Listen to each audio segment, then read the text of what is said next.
You already know, man. Superhero fitness, let's go. Yeah, I'm getting to these games. Yeah, I'm getting to these games. Yeah, I'm getting to these games. The sweat, the strain, and the pain, it's all a part of the game. I'm getting to them games. Yeah, we getting to them games. Yeah, we getting to the game. Superhero, the name of the cage. What's going on, superheroes? CJ Washington Jr. at your service. So I got a request this week, right? Or maybe last week, to do a video about grossly developed traps. These things, enhanced traps. My initial thought was, who in the hell don't like big traps? Who is this individual walking around and like, I don't want my traps massive. I don't want my traps to look like they're growing like tree limbs growing out the side of my neck. I want my traps so big it look like I'm stuck in the shoulder shrug position for the rest of my life. That's my initial thought. But then I started thinking, well, if you're a slender person or have smaller arms or whatever the case may be, and it's not proportional, I guess I can see why you wouldn't want bigger traps.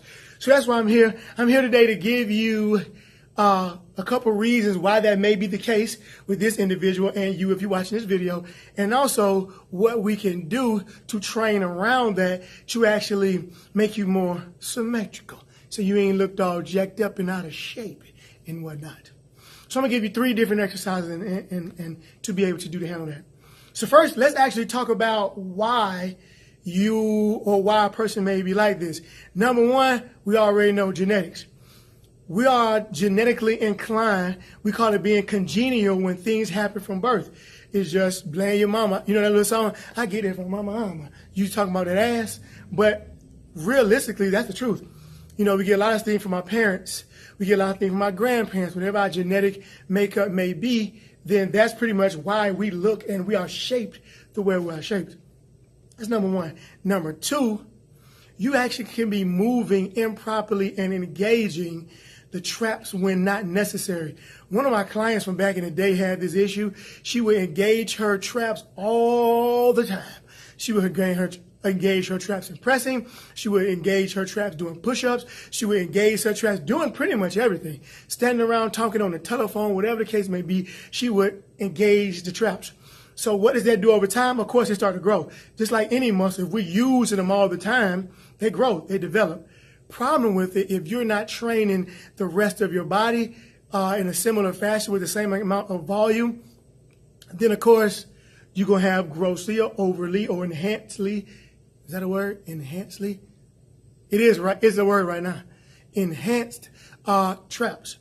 So number one thing we can do to be able to fix it, or to restructure it, because you can't fix it if it's genetics. You can deal with it if you are a person that engages traps. Why do we engage these traps all the time? So first let's talk about genetics. So what we do if it's genetics is you cannot change the size of your traps.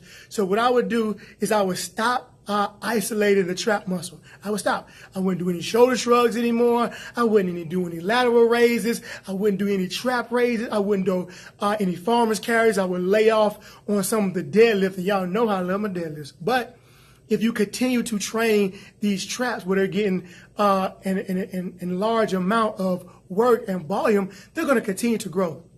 So one, I would limit the amount altogether that I train my traps.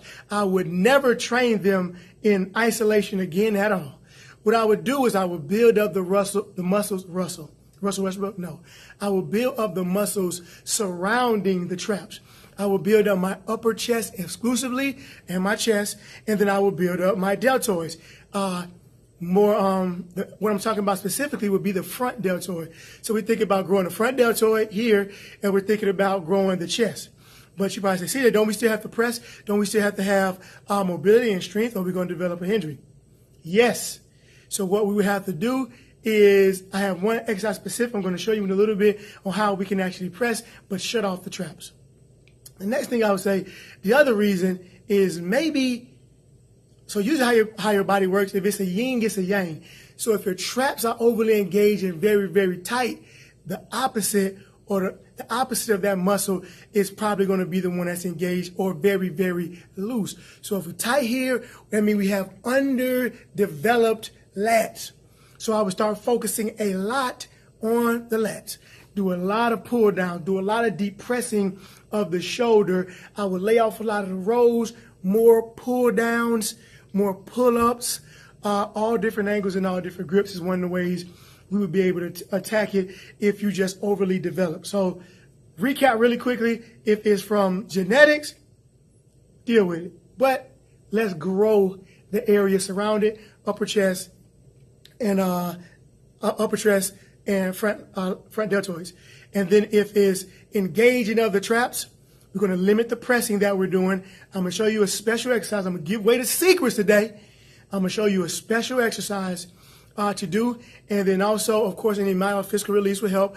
But then strengthening the opposite muscle. This is pressing, this is pulling. So I want to strengthen that opposite muscle. And those things will definitely help. All right, so I'm going to give away some secrets. So how do we train the chest now without pressing? Everybody already know flies. We know you could do some flies. But all of the other motions are basically pressing, right? I got 3 movements. One is a press that's going to release or not engage your lats. And the other 2 are exercises that you would be able to do to strengthen the chest, grow the chest, upper chest exclusively, and also the front deltoid. All right, guys, so what we're trying to do, exercise number 1. Exercise number 1 is going to be a dumbbell squeeze to a front raise, and I'll show you right here. Whenever you see me in these videos start to have my shirt off, you know what that happened. I was big and then it got little. I'm talking strain, lean. I ain't where I want to be, but I'm getting there, baby. Definitely summer shredders in full effect. But anyway, back exercise. So you want to do a real light weight here. I got a 10-pound dumbbell here. What are we going to do? With elbows bent, you're going to squeeze the dumbbell together. I'm going to get a little closer. When you see the squeeze, you can see the engaging in the front deltoids and the traps. So make sure you're squeezing the dumbbells together. Back up a little bit, elbows bent, and we're raising to shoulder height. We have very little or very low lat engagement here. We have some, but really it's on the upper chest because of the squeeze, upper chest squeeze.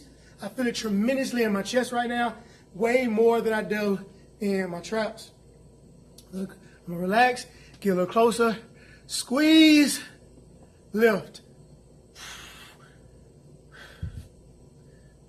We're going about squeezing, and we like to do for muscle building, we're thinking 12 to 15 reps. Squeeze upper chest, squeeze, elbows bent, slow and controlled. That would be exercise number 1. All right, so exercise number 2 is going to be a severe press. So what you do, I like to start with these 2.5-pound weights, right? So we're taking these 2.5-pound weights, mash them together. Do not hold, make sure you do not hold the outside. You just put your hands, put the flat sides against, put your hands on them like this so you are not holding them at all. Then again, squeeze them together, push them together. And from there, you're extending out, squeezing the chest. And again, I'll get a little closer so you actually can see the chest engagement. Upper chest, front deltoids. Look from the side, upper chest, front deltoids. So, extremely tough exercise. Make sure we lock out the elbows.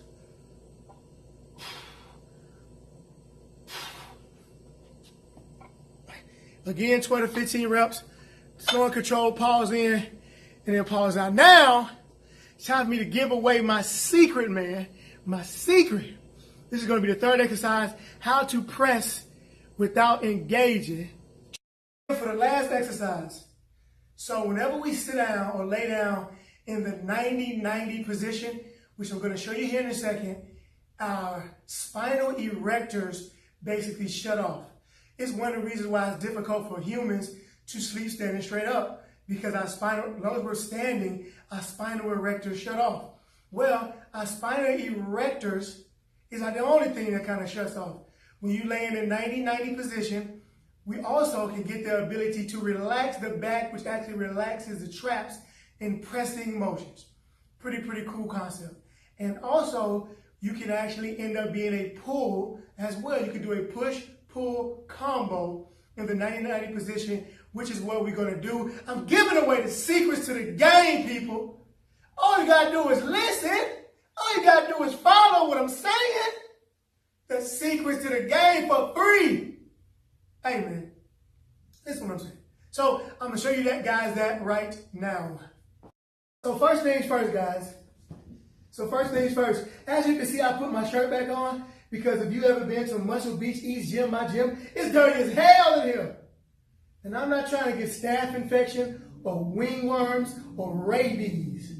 All right? So put my shirt on. Be clean, guys. So this is a 90-90 position. We're talking about 90 degrees, the hip angle, and we're talking about 90 degrees, the knee angle. I'm going to relax my head. I would use a kettlebell, but we don't have kettlebells in this gym. So I'm using a dumbbell, and I put the dumbbell on a towel so I can allow the towel to slide. So very relaxed. Relax your legs, relax your arms, and you're going to push and pull. Push, pull, push. And this is how to press without your lats being engaged. I chose a raggedy dumbbell. Let me try to do it this way. Push, pull. That's better. Push, pull, push.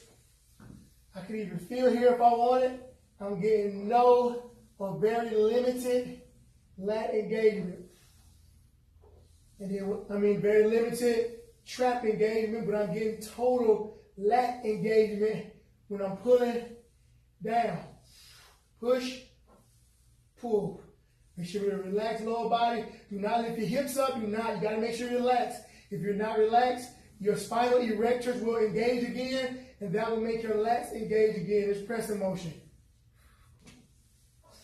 We're thinking about 12 to 15 reps for muscle building, hypertrophy work. And basically, once you do whatever you do to one side, you know you got to do to the other side. And that's basically how you would do the 90-90 push-pull combo.